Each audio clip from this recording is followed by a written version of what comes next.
Kita semua kenal dengan yang namanya rokok, dan bagaimana semua orang berkata bahwa merokok merupakan aktivitas yang tidak sehat. Tapi sebenarnya bagaimana sih rokok mempengaruhi badan kita?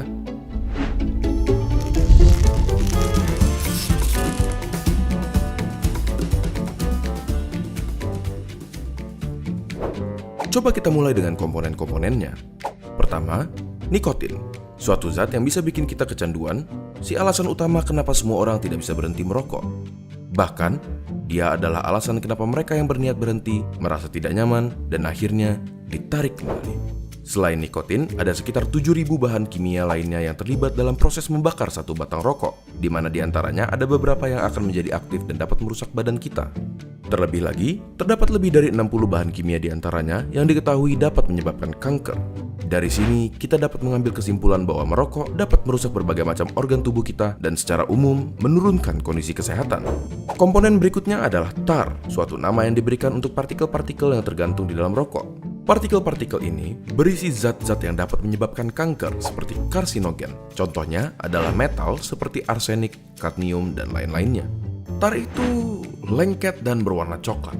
Dan apakah kalian pernah berpikir kenapa gigi dan kuku perokok menjadi kuning?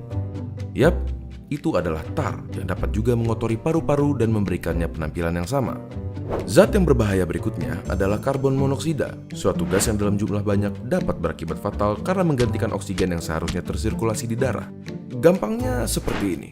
Di darah terdapat sel darah merah, dan di sel darah merah terdapat hemoglobin. Pada mereka yang tidak merokok, oksigen mengikat ke hemoglobin dan diantar ke seluruh tubuh. Tetapi, karbon monoksida dapat meningkatkan dirinya ke hemoglobin lebih mudah dari oksigen, dan akhirnya menggantikan oksigen.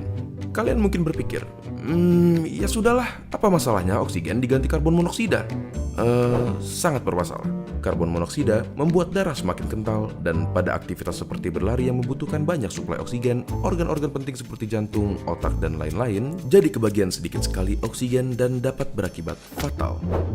Selain itu, di dalam rokok terdapat sesuatu yang bernama hidrogen cyanida. Paru-paru kita biasanya mempunyai rambut-rambut kecil bernama silia yang membantu membuang zat-zat asing yang memasuki saluran pernafasan. Hidrogen cyanida menghalangi tubuh kita dalam melakukan proses tersebut dan membiarkan bahan-bahan kimia seperti hidrokarbon, nitrous oxide, organic acid, dan lain-lainnya yang ada di dalam rokok berkumpul di dalam paru-paru dan merusaknya.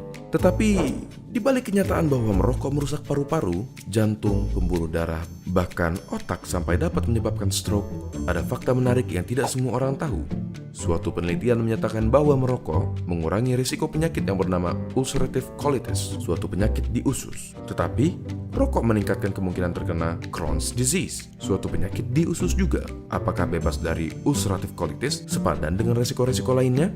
Coba tanyakan pendapat teman-teman kalian yang merokok ataupun bebas dari rokok dengan membagikan video ini ke mereka. Apakah kalian akan terus melanjutkan merokok atau berhenti? Apakah kalian akan mulai merokok atau tetap menjauhkan diri dari rokok? Tulis pendapat kalian di kolom komentar di bawah. Terima kasih dan sampai ketemu di video berikutnya.